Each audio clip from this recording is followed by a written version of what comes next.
Hi there, this video is going to look at how to analyse. Whilst I'm focusing on Edexcel A-Level Business, it equally applies to any other business exam board, including AQA.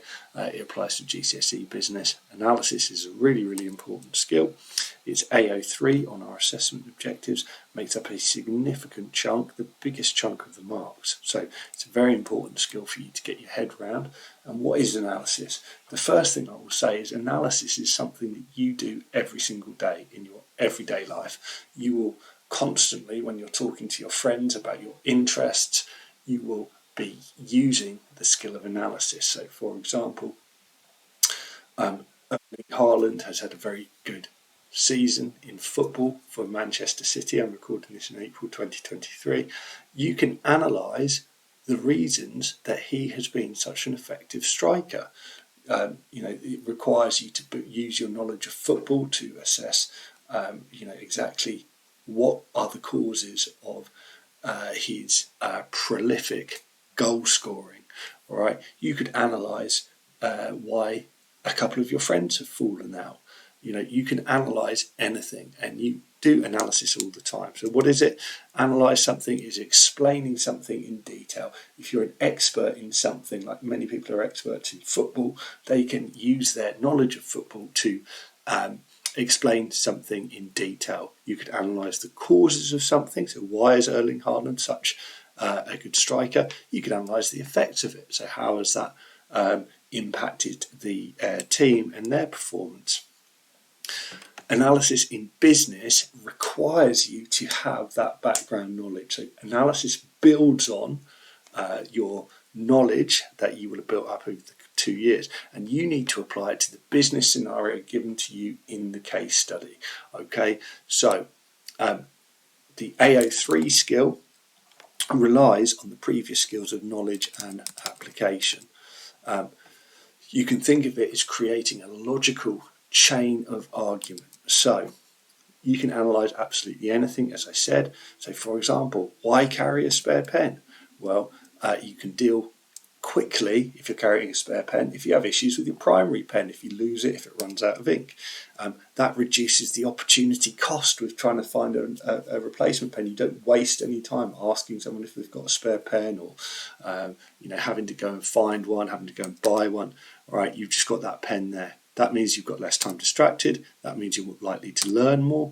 That means it could increase your final grade and ultimately lead you to a more choice of future career paths. Okay, so it's a bit of a out there example, but I'm just giving you a template. We've got about 6 points here in our chain of argument, and we have explained in detail why it might be a good idea for a student to carry a spare pen. So that's analysis.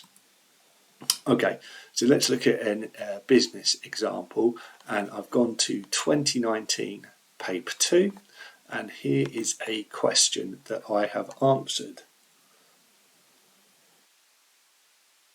So the question is to assess the extent to which Zara's use of just-in-time might have contributed to its success.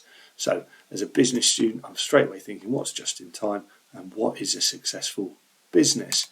I might follow the following structure. I might define just-in-time. I might look at write a paragraph considering how just-in-time has contributed to its success. Why it might not have contributed to its success could be my second main paragraph, and then the third paragraph would be my conclusion. Has just-in-time overall contributed to Zara's success? So the analysis that I'm going to show will be in the paragraphs that did contribute and it might not have, and then my conclusion will show evaluation, but will build on the analysis I develop in these paragraphs. So there is a case study in the exam.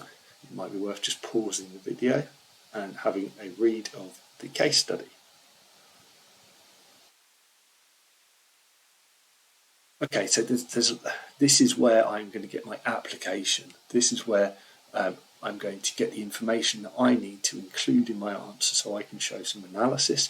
All right, lots and lots of stuff in this paragraph here. Also, there is stuff here, and this was a 4-mark question. So in the exam, The 10-mark question comes after the 4-mark questions. This table here is enabled students to calculate the profit variance for Zara, and you find out when you do that Zara actually made more profit than they had budgeted for in 2016. The reason I'm mentioning that is that the question is about Zara's success, and I've just calculated that Zara have been successful. They made more profit than they budgeted for. So this is the chain of argument I would look to build, and as I said, it will make more sense if you've read this case study. So first thing I know is that the just-in-time creates a sense of scarcity for Zara. Okay, it's mentioned here in this paragraph. What does that do? It incentivizes people to make on-the-spot purchases. This attracts customers. People visit Zara 17 times a year compared to just 4 visits to competitors. All right, it tells me this in the paragraph. Okay, so just-in-time creates a sense of scarcity. It incentivizes people to make on-the-spot purchases. It's attracting lots of customers. They're making 17 visits per year where they're making on-the-spot purchases. So that's increasing Zara's revenue. It also helps to minimise storage and warehousing costs just-in-time production. You don't need to store as much stock. They're not stuck with large quantities of winter wear. Now, it doesn't necessarily say this in the case study, but I know that Zara are a fashion chain. All right. One of the problems with fashion is it moves very quickly. You have seasonal changes. If I'm doing just-in-time production, I don't carry loads of stock that I'm not then stuck with as the seasons change. So, I can be reading between the lines and bringing in my own knowledge. Right. Therefore, we've got higher revenues and lower costs and a greater profit than budgeted. I've brought in that calculation that I did later on, and the question was, how has just-in-time contributed to Zara's success?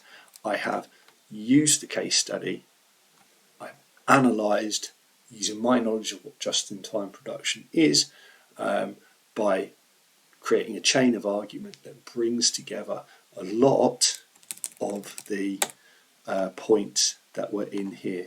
So that's my chain of argument. That's what it looks like when I put it together as a paragraph. It might be useful for you to pause the screen and read this to see how I've used connectives to link all of these points. Okay, but I'm not going to read it to you because it's probably going to be more useful if you just pause the video and read it yourself if you are interested. So that is how to analyse for A-level business. You build a chain of argument based on your knowledge of the case study.